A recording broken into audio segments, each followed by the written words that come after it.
Yo, Wagwan, welcome back. It's me, Aaron, the Bougie Jamaican. Today, again, we got my favorite person, especially when it comes to wine, Crippen. Today, we got another special episode. So, last week, we kind of went over champagne and a little bit of the history behind it. This time, we're going to go over sparkling wine. It's nice outside. Bubbles are awesome. But also, what Karen was saying is if you do want to know more, because like I said, we're just doing quick overviews of everything. Christie's a World Encyclopedia of Champagne Sparkling Wine that has all the information. So if you actually really want to dive into everything that we talk about, go through that. Also, when we talk about wine, the Wine Bible is also another great one too. So where are we visiting? We're doing Italy. So if you missed last week's episode, Karen is a sommelier here in Calgary. She's amazing. She's actually one of the reasons why I got into wine and spirits, mostly wine, because she was enticing and was like, hey, come on down, let's go taste this stuff. I was like, all right, I don't know what I'm doing. So now we're here. So yeah, if you just want to give yourself just a little introduction quickly again, just so the people, if you missed last week's episode, check it out too. I'm glad to be back. Thank you for having me. No worries. And it's always a pleasure. Yay. And I thought that, who I am, Crippen, and I drink for a living and have a lot of fun doing it and getting people to also join on in. And I'm not having that much of a problem right now. I've got lots of friends that are meeting up with me at the store even during these times and enjoying wine. Yeah, they're loving it. So I've been in the industry for 10 years now and started off just with my diploma in the International Sommeliers Guild, done WSET spirits, level 1, 2, and 3 for WSET in wine. I'm on my level 4 right now. And a bunch of courses through the Wine Scholar Guild. So they're really fun and they're master's level. And one of them was on champagne and it encompasses a lot of other regions as well. I thought today we would dive into something a little bit more friendly, and it's almost like happiness in the glass. Yeah. You can't drink this wine or this style without putting a smile on your face, because it's just so delicious and mixed with easy drinking stone fruit. It's not pretentious in any way. It just wants to be your friend. And I thought we'd dive into Italy. Sounds good to me. Okay. I like Italy. I like their food, except for them carbs. They kill me some days, I'm going to tell you. But pasta is delicious. But I don't know too much. I really don't know that much about especially Italian sparkling. What's the difference, especially when we talk about champagne? Like we kind of touched on that last week, where champagne especially is from France and it is from that region. What's the different methods of going through it? Because is it the same way that they make champagne is the same way they make sparkling? Is it different? Okay, so champagne comes from champagne and sparkling can then be made in any other region, but they can't call it champagne. No. But then we go through different methods on how we get the bubbles in there. And one is called the Charmat method. Okay. And Charmat is also known as tank method. Okay. So basically, instead of creating the bubbles in the bottle like we would in champagne, you can do larger volume, which is great. And the actual bubbles are made in a tank. Okay. It's not a new method. It actually dates back to 1895. We got some great guy in Italy who traveled to the region of Reims in Champagne and was inspired by the bubbles and actually worked at some champagne houses and learned how to do that. So that's when it actually began with in 1895. Okay. And it actually began with Moscato. So really? Moscato is really the first sparkling wine of Italy, which is also why I wanted to showcase that. So it's not like the Moscato that we get that's like the super, super sweet, like mix it with still not sparkling. What is it like? This is definitely, I would say Barefoot, Jacob's Creek, all those other New World Moscatos are inspired by this. Okay. So I will never foo-foo a wine because I think that it's great when people are purchasing wine. And what I like about those are that they're good value. But if you're looking for a true expression of where their inspiration came from, the region of Asti in Piemonte, which is in the northern region of Italy, top of the boot. And it's cooler there. And but this is what started it all. We got the Astis over there, so they're both from the same region? They're both from the same region, and It's a small little area called Asti, and when you get off the train, if you're going up to northern Piemonte, it's also where we get Nutella. Oh, really? So maybe this wine was destined to be paired with Nutella because it actually would go really well with it. There was something I actually forgot to ask you last week when it came to champagne, and that was kind of like the food pairings and why people always say champagne and oysters. Can you, like, what would be the food pairing kind of with sparkling? Because it blew my mind and I forgot to ask the question last. Well, champagne is known for going with all different types of food because of the high level of acidity that are in it. It helps to break down the food, and it's literally a go-to. If you were looking for the perfect pairing and you don't have the answer, champagne is always your answer. Okay. Another version of that, we could also do cava, which of course, cava is actually protected just like champagne. You can't go anywhere in the world and call it cava unless it comes from Champagne or from Spain. And then there's also a region in Italy called Franciacorta. So we're in the Lake Garda region, central Italy, and that is actually done in the traditional method like you would in Champagne, using the same grape varietals, Pinot Noir and Chardonnay, to make a traditional method sparkling wine coming out of Italy, and that's called Franciacorta. If you haven't tried that, you need to. It's amazing. I haven't tried it yet. Yeah, and it's $45-ish for a Franciacorta. So we're definitely not hitting the great value that we would with Moscato, but if you're looking for a champagne kind of style, coming from a different region, Franciacorta of Italy is definitely something to try. All right, sweet. Is it the same grape varietals when it comes to Moscato, or is it just Moscato is the grape varietal? No, it's actually Muscat Blanc. So we are a Muscat grape. There's actually 3 different types of Muscat grape. So, but this is a specific one that they use in this region. We've got 2 different styles. One, of course, has a cage on it, and this one came with a cork. Okay. So the difference between the 2 is one is Frizzante and one is Spumante. Spumante is one that is going to have more bubbles. Okay. And Frizzante means fizz. So it's a light little fizz on the tongue when you're getting that. What's great about these wines is they're great brunch wines, because you mentioned actually food pairing with that, and because they're lower in alcohol. And that also means that you could also cocktail with them. And if you've got your mother-in-law coming over, for those of you who have those mother-in-laws, you could always add a little bit of vodka in there and make a Moscato-tini. It's kind of fun. Okay, I'm all about cocktailing, adding more alcohol on to certain days. And so the difference is 4.5% alcohol, which is, I think Neo-Citron probably has more, and then 7% in this one. Oh, that's like nothing. Yeah, so that's why you can just drink a whole bottle to yourself and not feel guilty. The only thing you might feel guilty about is the levels of sugar in them, because they are between 90 and 100 grams of residual sugar on average. And to give you perspective, Coca-Cola has 115. So it's pretty much like, that's a lot of sugar. This is a luscious wine for sure. Well, not extreme luscious like you would in ice wine, but we are definitely into the sweet realm of wines. What makes it unique is the level of acidity we have in there, and the bubbles almost mask the sweetness level, so it creates that nice little balance on the palate. Nice. So, and then is glassware the same as that we use for champagne? Is we using the same for the Moscato and that too? Okay, so stuff. For champagne, we had a couple different options. We have. And there are a couple similarities. One, actually, that they do recommended glassware for the optimal flavors of the wine. So we can use the flute for the actual Moscato. It's actually recommended.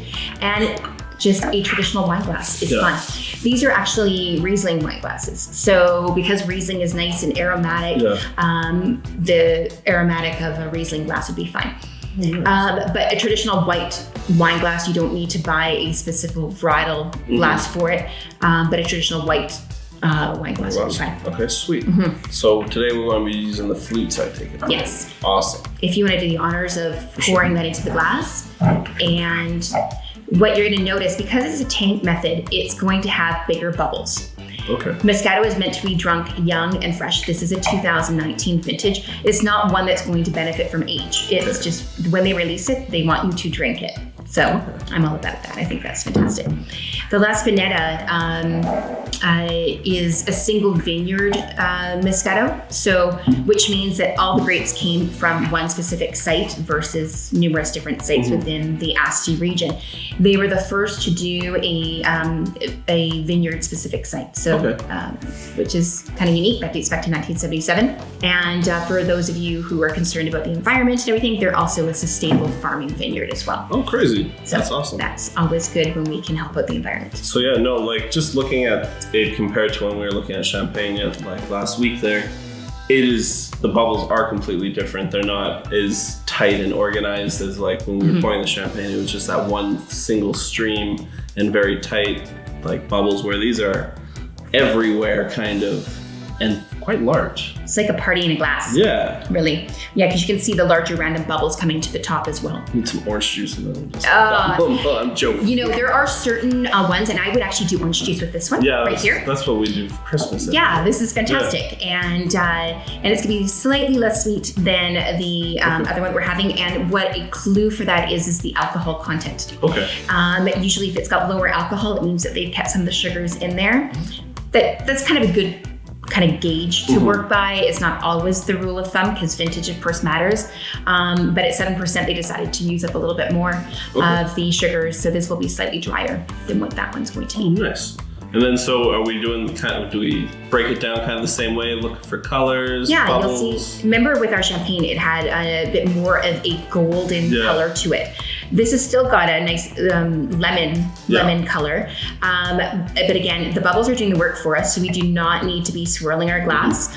And because of the flute style, it's also concentrating the aromas up into the top of the glass as well. So if we want to smell that, again, we're smelling for health. It's a lot sweeter. It almost smells like dessert. It smells like I'd want to have like peach crepes with this on for brunch. This would be amazing. But one thing to always balance out is the fact that sweet and salty go really well together. Yeah. So think about those really salty cheeses and salty meats and things like that, because that would also go nicely with it. Like now, prosciutto or something like that. Yes, that would be unbelievable. Yeah, that'd be good.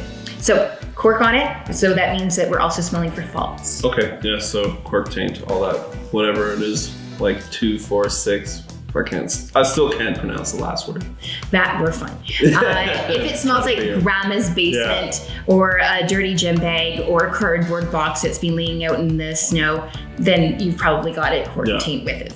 The wine should not be smelling like wet cardboard, okay? No. So, but on the nose, I'm getting like lots of apricot and honey and mandarin orange. Moscato is one of those wines that can actually pair with white chocolate and dark chocolate, or not dark chocolate, but milk chocolate, which are some of your hardest pairings to pair with. And Moscato is definitely the one that would pair well with that. Yeah, no, I get honey straight off. Like, that's the first thing I smell is honey. Yeah, yeah. Oh no, it's. Shall we taste it? That we shall. Cheers. Cheers.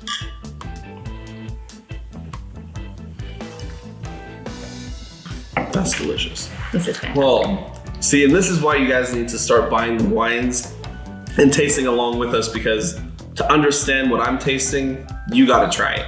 Like honestly, because this is straight, it's just decadent. Yeah. It's so nice, it's crisp, it is like dessert in a glass, but not overly sweet. Yeah. Like it's not like a dessert wine or like a Sauternes where it's just like that's like pure sugar in your mouth. This is just nice.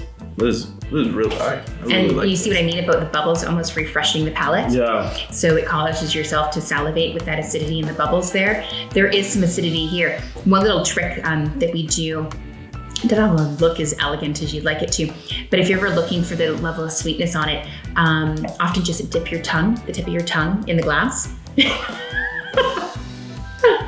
And because we sense sweetness on the tip of our tongue, it's one of the areas that we get it. But this one is so well balanced, and that's what we also look for in a still wine as well as a sparkling wine, is that you're getting flavors and texture and on the full palate, like not just linear and like water. But yeah, no, that's really nice. There's a lot of honey in that, and a lot of apricot and that mandarin. Yeah. A lot of mandarin actually. What I like to think of it as is every glass has a story. Yeah. So even cool, just man. telling you a snapshot of, this specific vineyard, 1977, they're producing the first single vineyard wines. So this is, one of those great families that does amazing wines, but also set a benchmark for it as well.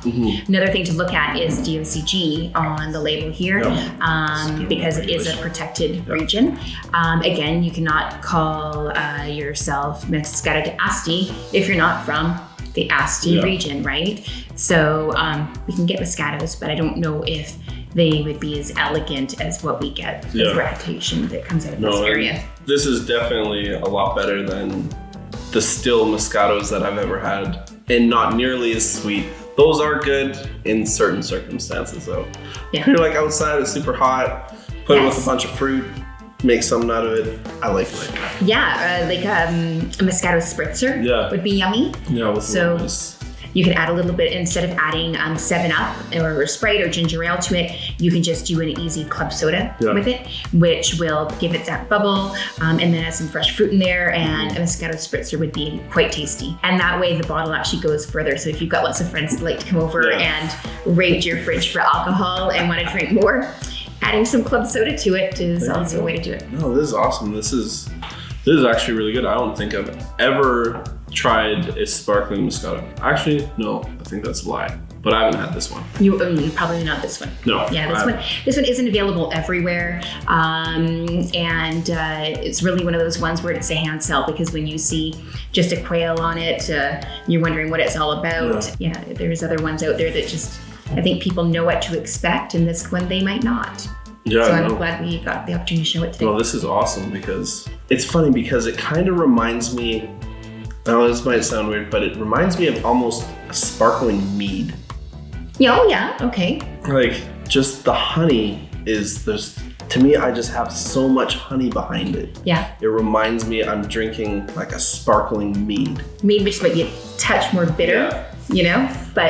But that's a great transition. If somebody likes mead, then maybe this is something to try. Because I find that sometimes I get those beer guys in and they only want their mead and they're not trying any wine. Yeah. And sparkling wine is usually that great introduction into wine for my beer drinkers, because that carbonation is a texture that is familiar. Yeah. And then I just find how happy you are just by drinking this. You cannot drink this without being happy. And if you're in a grumpy mood, this is the one to have. Sometimes you're driving home from work and you've had an awful day, or the kids are bothering you all day and you just need a break, and this will bring happiness to you. Well, it does. It's just so fun. It's just nice and light, and it's enjoyable. Yeah. I don't really have much to say. I'm quite happy just drinking this. Fantastic. So a couple more I'll just touch on for different types of sparkling wine that we can get within Italy. There's something called Lambrusco. Okay. Lambrusco is a cherry kind of flavor, is where I could put it. We equate to like cherry pop. And they brought that to the market to actually compete with Coca-Cola. Really? People were starting to drink Coke and not drinking all the wine. The Italians went, we need to compete with this. So Riuniti is definitely one to try, and it actually pairs amazing with pizza. Got that bubble, cherry pop flavoring, but still it has wine. So it still has that nice wine kind of tannin to it that would give it a little bit more structure than what you would get from a cherry pop. Like I said, we've also got Franciacorta, which is the traditional method done in Champagne, like Champagne, but being done in northern region of Italy. And then we've also got, of course, we can't do this without mentioning Prosecco. So Prosecco, of course, coming out of the northern region of Veneto, and even within that, we've got just different classifications. So we could do a whole other show just on Prosecco. But if you're looking at cocktailing, Prosecco is your great way to go, because it's not too sweet, a little bit more dry, and you can play a little bit more around with different fruit juices and liqueurs, adding it in there. Everyone loves Prosecco. Prosecco's great. Prosecco's great. Yeah. I do love Prosecco. But I think I like this more right now. Yeah, fantastic. I like this way more. Yeah, this is tasty. Well, it's just so fun. Yeah. It's just nice. And it's the one you could pair with dessert as well. And so to have a nice, easy wine that goes with, salty foods and sweet foods, it's kind of nice to have that versatility. Yeah, no.